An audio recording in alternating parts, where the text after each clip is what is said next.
Курманбек Бакиевке таандык делген имараттын ордуна майыптыгы бар балдардын реабилитациялык борбору ачылып иштеп жатканына 1 жылдан ашты. Мында кичинекей бейтаптар заманбап шартта сапаттуу акысыз кызмат алышууда. Борбор бир учурда 100дөй баланы кабыл алат. 2010 жылдан бери бош турган имаратты реабилитациялык борборго айлантууну мамлекет башчы демилгелеген. Балам 2020 жылдан бери ишемиске инсульт менен ооруп келет. Айнура Стамбекова мүмкүнчүлүгү чектелген балдары бар ата-энелер кандай кыйынчылыктарга кабылаарын жакшы билет. Уулу 3 жашында ишемиялык инсульт алган. Буга чейин өлкөдө акысыз калууна келтирүү борбору жок болгондуктан кымбатына карабай менчик мекемелерге барчу. 6 айдан кийин басып калганбыз балабыз.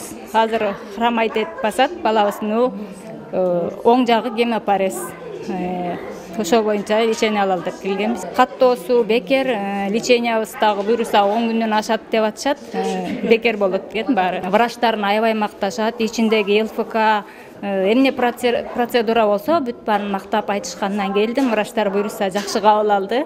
Борбор 1 жылда 700дөн ашуун баланы кабыл алат, 500гө жакыны реабилитациядан өттү. Түзүмү стационардык жана күндүзгү болуп бөлүнөт. Анда консультациялык, диагностикалык, физиотерапиялык, парафин терапиясы, массаж, тиш дарылоо, ДФК, психологиялык, педагогикалык реабилитация бөлүмдөрү бар. Бизде 4төн 18 жашка чейин, 18 жаштагы балдар да келип кеткен, даже 10го чейин санаганды билген эмес балдар, бирок үйрөнүп кетишти. Жок дегенде 10го чейин санап, анан жана 2 катар Ё, Ж дегенге букваларды, тамгаларды үйрөнүп кетишти да. Балдар пазлдар менен сүрөт тартканга, шахмат, шашка ойногондорго, ошолорго аракеттенип үйрөтөм. Майыптуулугу бар балдар сапаттуу билимге, саламаттыгын сактоого, социалдык жактан камсыздоого, эс алууга, спортко муктаж. Мамлекет башчы Садыр Жапаров белгилегендей, бул үчүн толук шарт түзүү аракети муну менен эле токтоп калбайт. Майыптуулугу бар балдардын арасында өнөрлүү, эрки күчтүү балдар дарбын. Алардын ден соолугуна кам көрүү мамлекеттин милдети.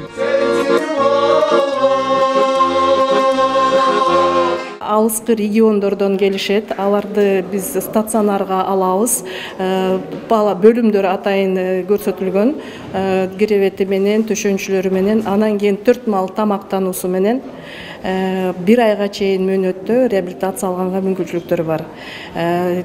4 жаштан 10 жашка чейин балдарды биз кошточусу менен кошо алабыз. Аларга дагы ушундай условиялар түзүлөт. Өлкөдө ден соолугунан мүмкүнчүлүгү чектелгендердин саны 200 миңден ашат. Алардын 36 миңдейи балдар. 2022 жылдын 1 январынан тарта жөлөк пул 100%га көбөйгөн. Реабилитациялык борбор кичинекей бейтаптардын физикалык жана психологиялык ден соолугун калыбына келтирүүгө багытталган. Бактыгүл Султанбек кызы, Чыңгыз Жумагулов, Ала Той 24.